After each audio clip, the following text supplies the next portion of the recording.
You're listening to the Empowering Process podcast with your host, Gail Kraft.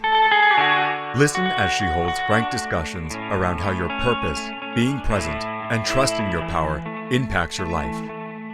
Whether you're an entrepreneur, leader, or developing your vision, you'll find wisdom and insights you can utilize right now. Welcome your host, Gail Kraft.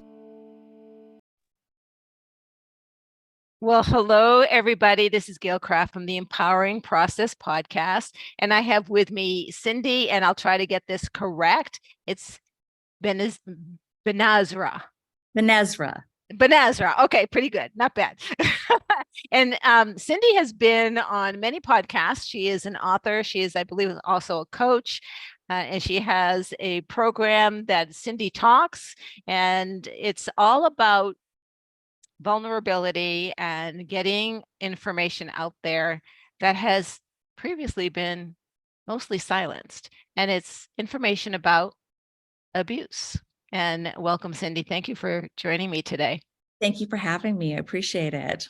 It's an honor to be here. It's going to be fantastic. So we'll talk a little bit about abuse, whether it's sexual abuse, emotional abuse, verbal abuse, right? As a child or a teenager living under that kind of umbrella and that kind of tension, there are certain developmental things that happen. First of all, you don't understand healthy boundaries, especially with the sexual abuse, right? You don't know, well, what is love? What is connection? What is right or wrong or acceptable and not acceptable? And you develop a certain set of beliefs about yourself, beliefs about connection, and a lot of beliefs around shame.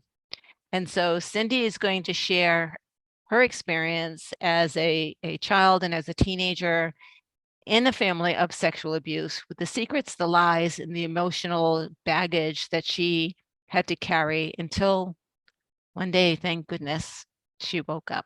So welcome, Cindy. Thank you for sharing your story. Thank you. So I at this time, I was living in Arizona, and my mother and father are both immigrants, and my father's from Germany, my mother's from Mexico, and they are first generation. So in this time, from the age of 5 onward to about 10, I was physically abused. There was a lot of abuse in the household, and I was sexually abused and then also emotionally abused. Actually, I found that later in the years, it was the emotional piece that I carried the most, that I didn't know where to place that. I think it was perhaps the words, or I think probably the words that kind of carried on and worked with my self-esteem.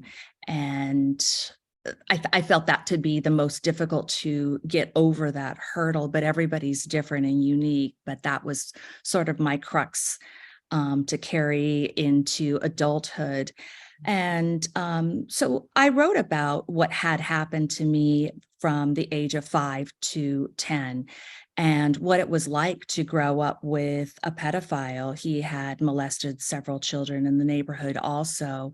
And so I wrote about this experience from a teenage perspective of what it was like to grow up in a family like this. And we were a very well, I'm going to say well put together family. I find it always interesting that people always say, "Oh, well, you don't look like you came from that background," or there's a certain look. I see. There's a certain look, or oh, no wonder you're half Mexican. So, oh, well, it must come from that ethnicity. And so I always find it interesting that I thought, oh gosh, there's a look, and now there's an ethnic part to it. And I didn't think anyone could be successful. And I thought, oh, now there's a stigma to it. You can't be successful in life. So I found it always interesting growing up, as I shared, here and there about my trauma. And I was very selective as I shared my trauma.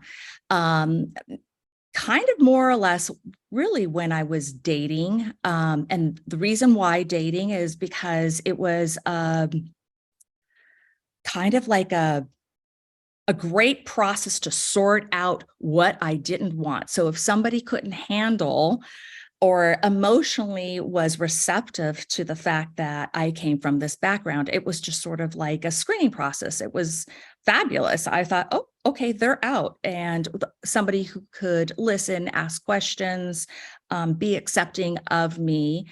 And that was sort of like, that's the reason I shared. And when it came to girlfriends, I shared because maybe out of concern for them, or I wanted them to know also who I am and where I've come from. And also if I had a trigger that they could help me. And I was very open about it. I really did have incredible shame, but I didn't have shame around those that I love and care for or call a friend.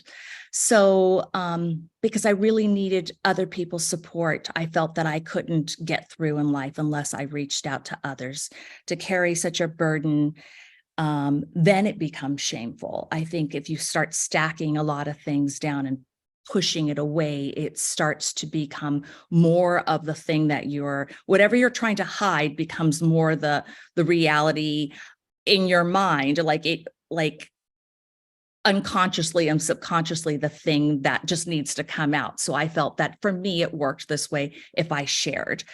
I did get a lot of pushback. I have to say it was very painful dating. When I did share, they would say, oh, wow, like this is just too much. I can't handle that. No. I don't think I could date anybody who's had this in their background. And I would go, okay, I totally understand.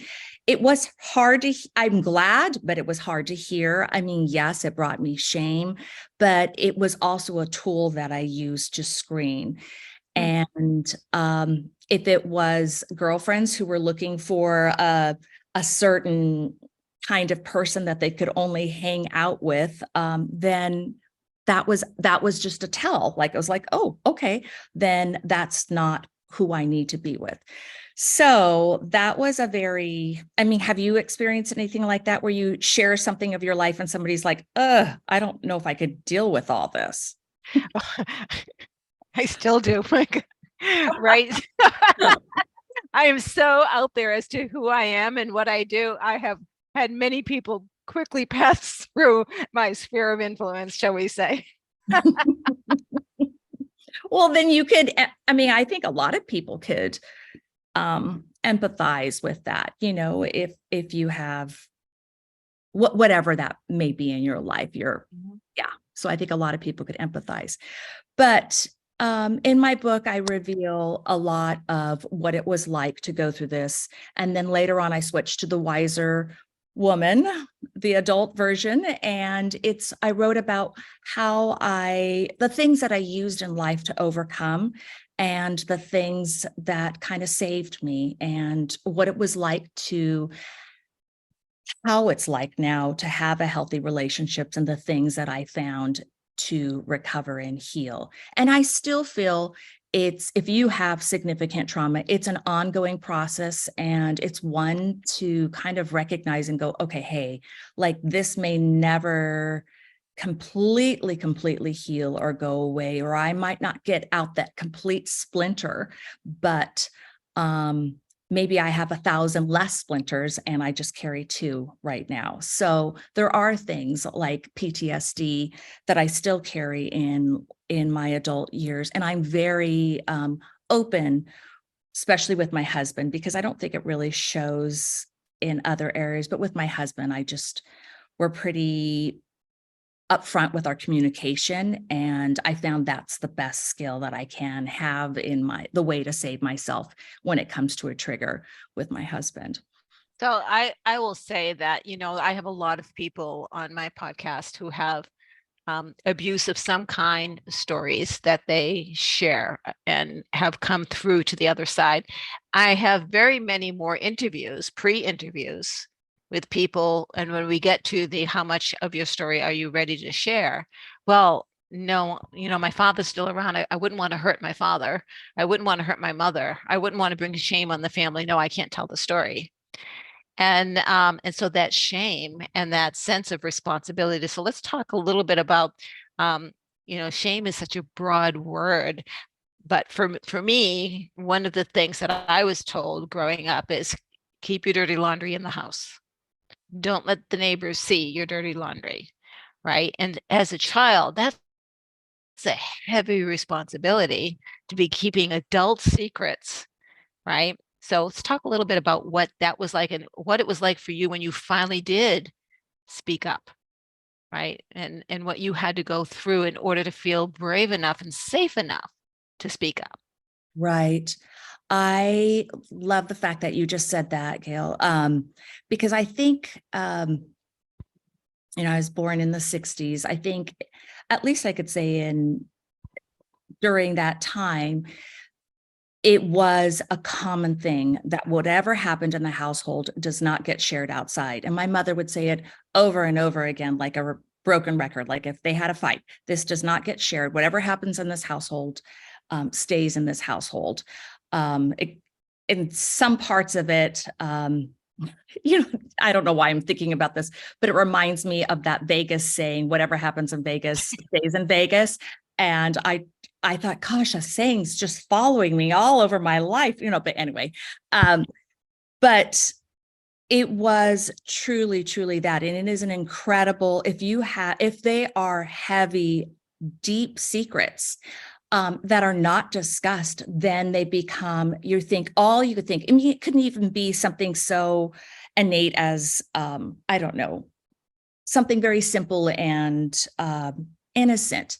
And if a parent says all the time, let's just keep this, it's about holding those secrets in instead of expressing yourself. And then you'd think like, oh, well, like the hem out of my shorts fell and that's a secret. And you don't even know the weight of that because you may have shame about that. And it's just really silly. I think a lot more parents now are a lot more open about talking things through. I think some of that I'd like to believe has passed, but I think when it comes to dark secrets, I think nothing has changed in respect to that. I think they don't get discussed. It's just like, we're not talking about this. You don't get an option to talk about this. End of story. And then that's all you know. And then you wrap and you take pieces of that with you, story after story. And it's a horrific thing to have for a young mind to carry out there in the world. It starts to instill that it's not safe outside in the world. It's only safe in the house, but you feel that it's not safe in the house. So I think it's kind of crazy. It's a crazy setup for a young person. Well, this is how disassociation begins, right? Right. Because I would imagine, I can think of my situations, which were certainly not physical abuse, but mental and emotional abuse. Disassociation was how I dealt with it. It's, it just didn't happen, or it happened there and it's not going to happen here. Right. So disassociation as a young adult, I was really out of touch with reality as to who I am. Right. Understanding my baggage and what I had become was just not an option. I was told to my face a few times, and I completely denied the baggage that I was carrying until finally, the universe kind of plunked it in my face and said, listen, Gail, you need to kind of look at this. Not everybody has the option or has the awareness to start taking a look at themselves. So Cindy,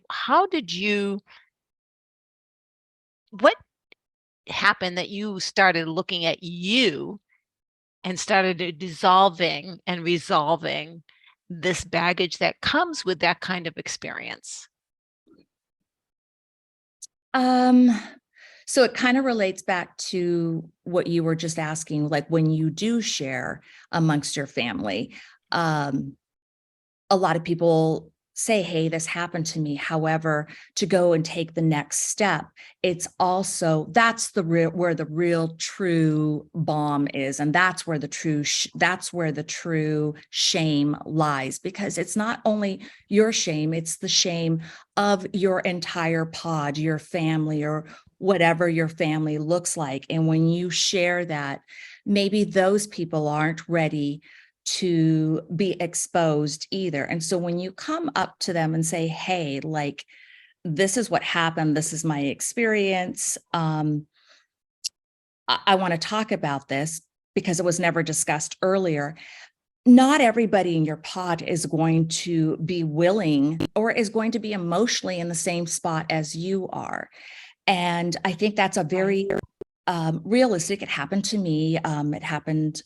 It was interesting. My sister, I guess, apparently had told me that this had happened to her, but in a different way. And I guess I just kind of dissociated. I don't even recall. She said, I wrote Dad a letter. And I thought, oh, okay, I wrote Dad a letter. And then, like, okay, I got to go. I'm going out the door. And then I remember my mother saying, oh my goodness, your sister's being so disruptive in the family and she's making up things. And I thought, oh, I just can't deal with this. And I think I was in a completely different space. I wasn't supportive towards her, but that's still very, very dismissive. But as I was writing my book,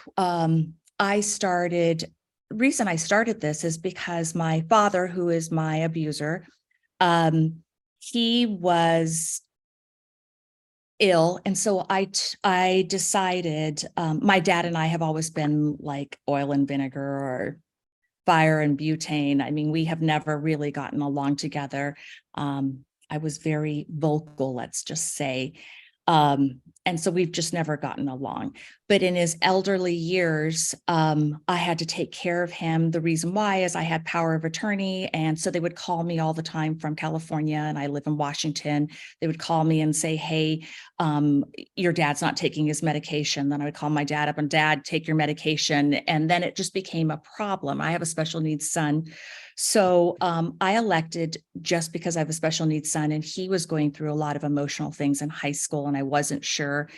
I just said, Dad, you're coming to live in Washington, 5 minutes away from me. It's all about me. I already knew we didn't have a healthy relationship, and he did too. I said, but it's going to be easier for me. So this is what I did, is I had him in a nursing home 5 minutes away from me. And in this process where I was taking care of him, and taking care of him is not like I was sitting there cuddling him or anything like that. It was making sure that he had appropriate medical care. And I was sort of like the authoritative figure in his life to make sure that things were going appropriately. And I'll go on to later on why I did this, but it was purely out of comfort level for myself. And when I did this, I noticed that my father became very stable, and he finally admitted that he had sexually abused me and that there was physical abuse in the house. He just sort of kind of came forward. Either he was on the right antipsychotics, that's what I tell my sister, or he had some moments of clarity, or maybe he wanted to go in peace. I don't know. I can't really figure that out. But I do know that he came through. And as he was sharing, I was so disgusted by his thoughts, what came out of his mouth. I thought, oh my goodness, this is the mindset of a pedophile. And he is just sharing. I wanted to hear more. I felt that through it, I couldn't believe what I was hearing. So I said, hey, Dad, how about I write a book on our family? And I also took many hours of just asking him questions. They were just normal questions, but where he talked about the mindset of a pedophile and what he was attracted to and why he did the things. And that a lot of that did not get into the book, but some of it did. But my Q&A with him did at the very end, just to share with others what it was like. But in this process, as I was writing, everything kind of blew up in my world. And then also with the connections with my families, I felt like maybe my aunts weren't as supportive as I thought they would be. My mother had passed. They thought that I was bringing shame into the family. Now that my mother had passed, I don't think my mother emotionally could have dealt with it, but who knows? I don't know. But I think it's very typical and normal when you share such depths of darkness that not every person in your pod is going to be supportive. Whereas as myself, I was like, oh, this is fabulous. I've made a breakthrough. And I recognized it was all about, again, me and my breakthrough and what I was doing to help my father, even though he was my perpetrator. And then they were confused, like, why would you do that? And then that was about me. It was sort of like, well, if I had a dog that was hit on the side of the road, and I went up to pick it up and it bit me, I would still pick up that dog and take it to go and get help. It doesn't matter about the bite. That's just my character. So that's what I was trying to explain. But I guess when you're in the thick of emotions, nothing makes sense because it's every person in that pod. So I just did what was right for me. I picked up that dog, metaphorically my father, and I put him, and I started to reconnect with him and write this book. But I did it for myself. So I think that was also, people were like, how could you do this? Well, like, it's not this, I'm not a saint. I'm not in denial of why I did this. I'm doing what worked for me. And it would have been way more energy to pretend that my father never existed. And that wasn't me. So I always was present and cursed about it and was very vocal about it, but I was always present.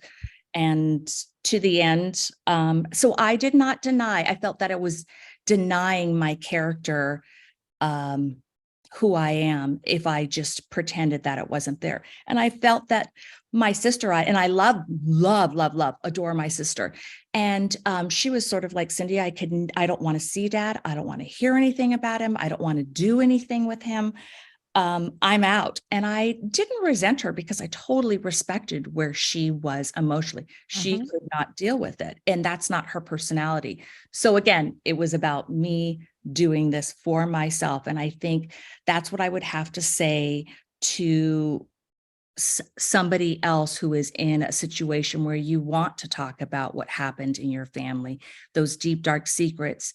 You have to recognize that you're doing it for yourself. Most likely your family will come around, possibly in some ways. Most likely you will be alienated, but there is a way back, and people will start to figure it out on their timetable, because it's like, you're ready, but that's your timetable, but it's not somebody else's timetable. And if they do not agree, I just think then you recognize, then that's probably somebody that I don't connect to, but their family, all right, but family is a name.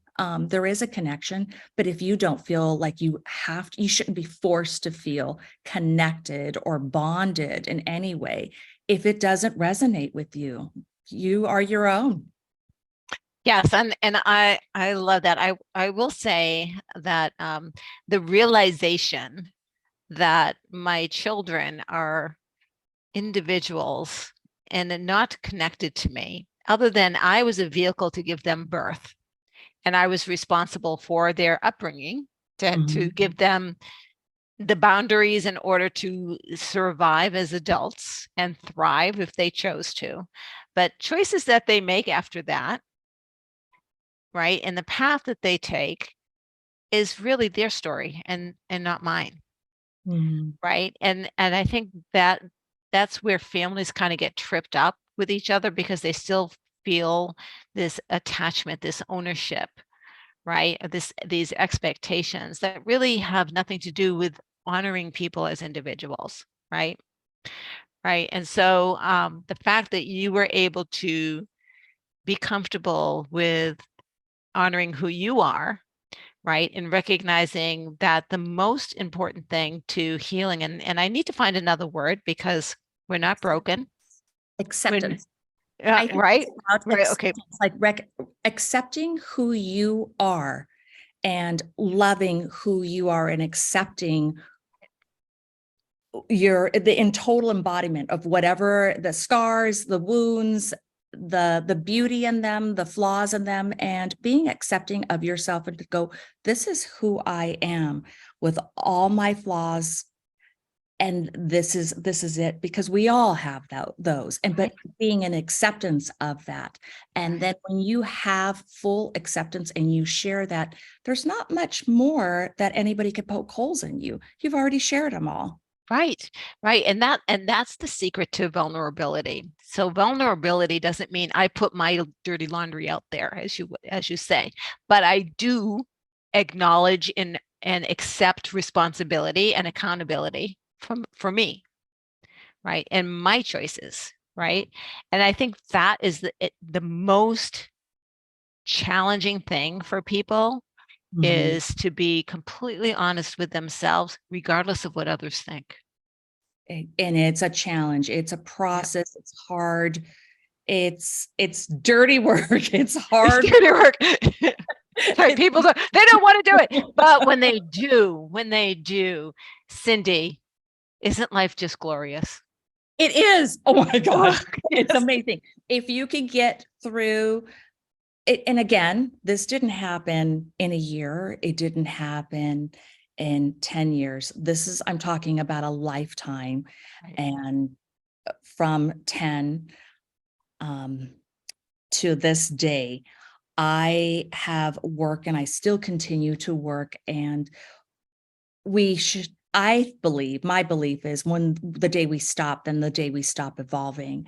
But the journey, it's about the journey of evolution of ourselves and accepting ourselves. And through this journey, it becomes beautiful and freer and freer and freer. And yes, again, I still have to say, I do have some splinters. I still do go through stages of PTSD, but that's me. I've accepted that. And those around me, I just share like, yeah, this is what I have. But I could tell you that every single one of my family, my kids, I have 4, they all have like what they call as their shit.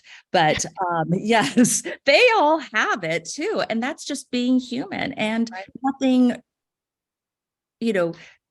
seriously traumatic has not happened to them other than the normal ins and outs of life. Right. We don't come through this life unscathed, though I have met people who have come close. Not many, but who have come close. But the scathing and the burns and the experience is the richness of life. Because Cindy, if you didn't know how dark it could be, then you wouldn't recognize how light it is for you right now. That's true. There was a period of time when I was a teenager, so I completely dissociated and blocked out what had happened to me. And when I started to become sexually active, it started to come back in fragments. And as far as I thought that my life was about swimming pools and Barbie dolls, and I had the perfect, well, not perfect, but I had a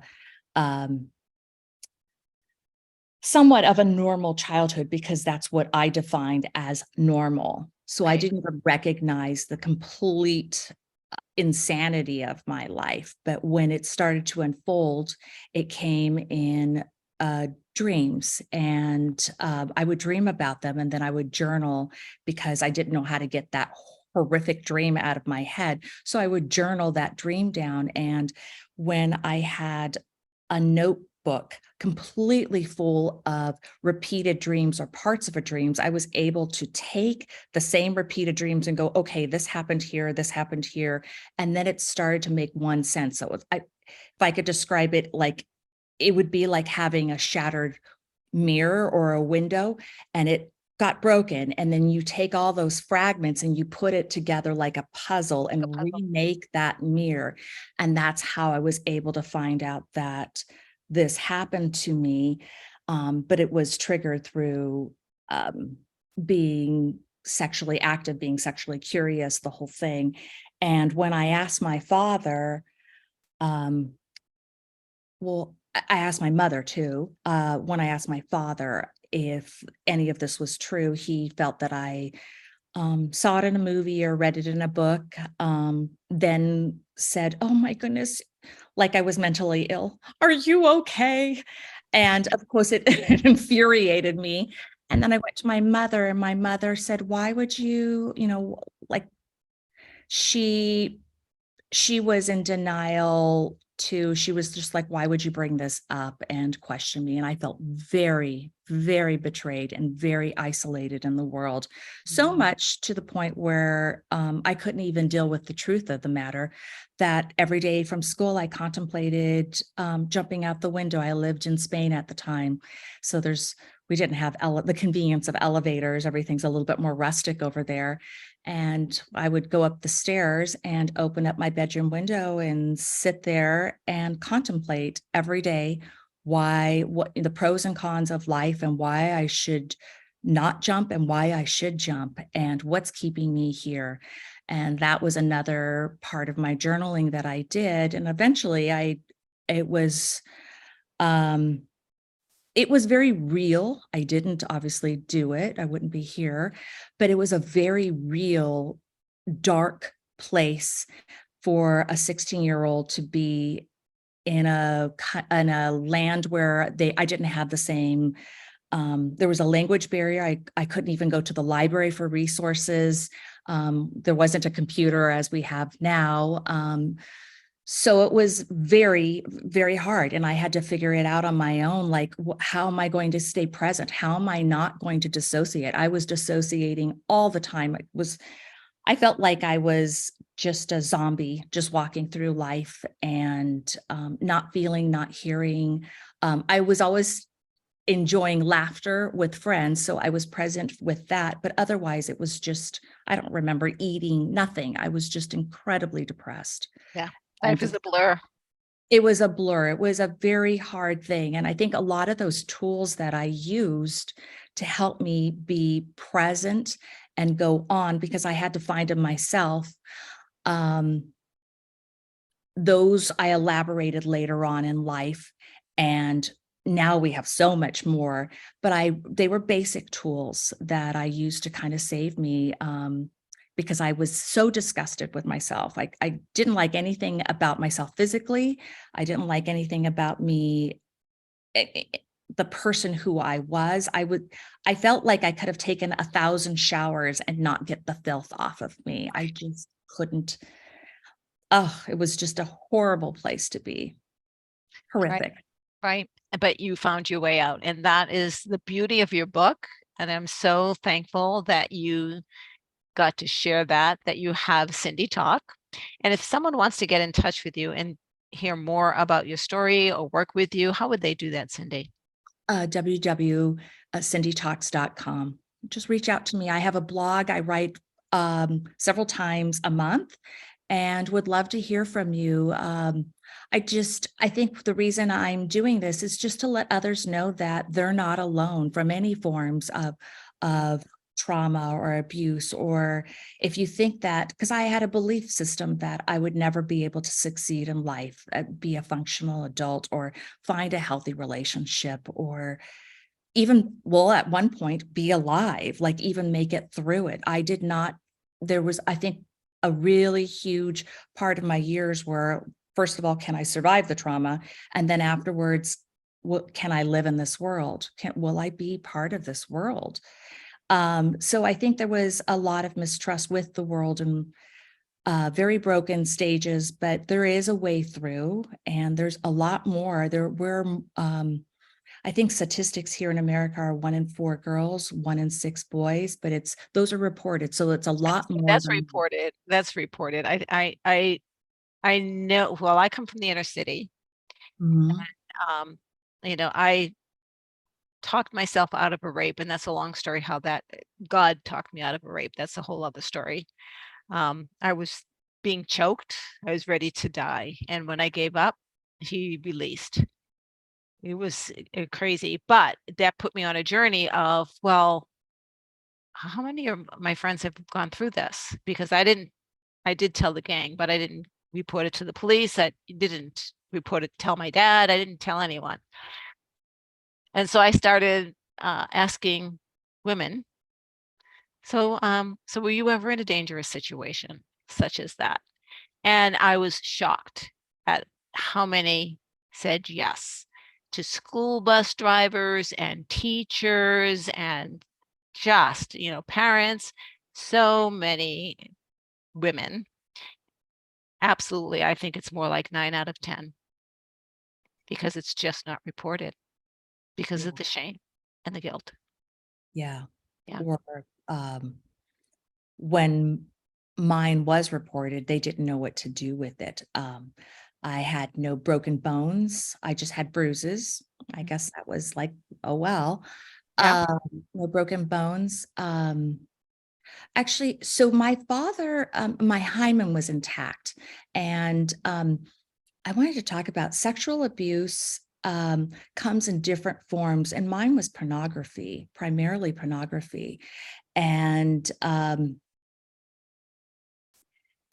people say that that's not abuse, Of course it is. but it is, and it was a lot of fondling, a lot of making me do things, but it wasn't intercourse. And so when my hymen was intact, then they were like, well, your hymen's intact and you have some bruises, no broken bones, but you have some bruises, but you're okay. You're going to be fine. And teachers ignored it, health professionals, and there was a gap in our system. But I don't believe there is such a gap in our system other than when you go to a therapist, and if you are, I mean, a child, anybody looking for therapeutic services, they have to, by law, report if there's any abuse happening. So it prevents a lot of people who have abuse by going there because, well, first of all, if a main provider, and this is how my father bribed me into not saying something, he said, if you report this, then we know the main provider, then we will not live in this household. You will be taken away from your friends. You will, I don't even know if you're going to be with your mother and sister. You might be put in the foster home care system. And I don't even know if you're going to be together. And would you want to have a father for a jailbird father is what he called me. And I thought, he goes, could you handle that? And I thought, oh my goodness, the shame, and like my whole life would be destroyed. And then he said, I will hurt your mother and your sister. And I thought, oh, he's such a violent man. And those are the two that I adored the most. So I thought that he had the gamut in his pocket. Like he had every tool that he could work with in keeping me silent in this process. So I think a lot of times kids don't want to say something and report it because they also have figured these things out too. And I think that's one of the thoughts that comes, like, don't say that, we don't want CPS in here. Right. We don't want And what that. happens to me? What happens to my mother? What happens, right? What happens to my brother? Right. Where are we going to live? And things are still hard. They're always hard, to put food on the table and have shelter over your home.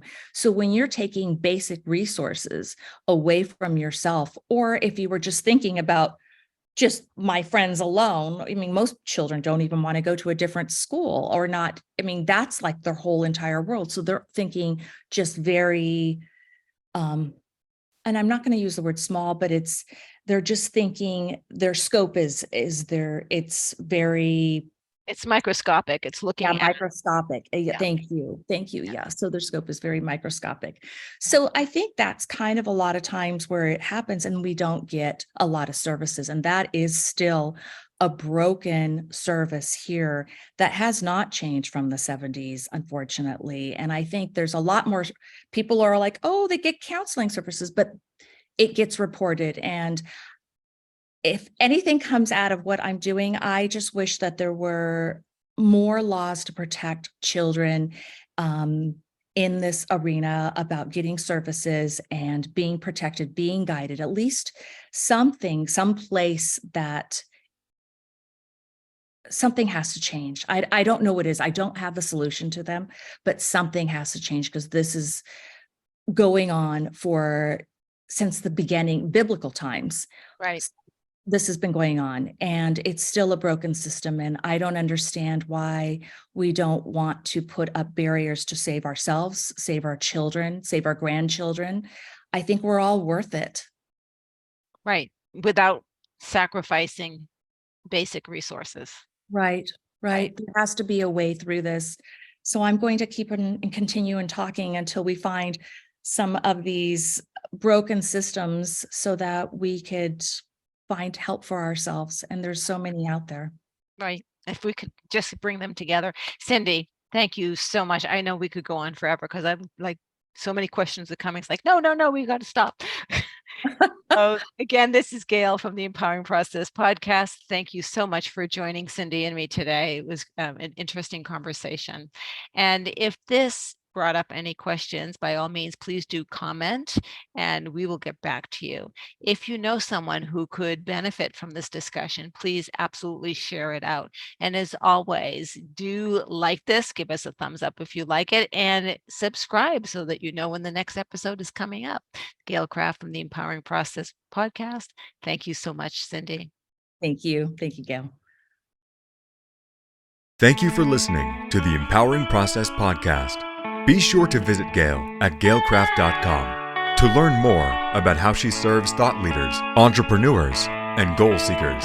And remember, if you like this broadcast, be sure to share and subscribe so you don't miss an episode.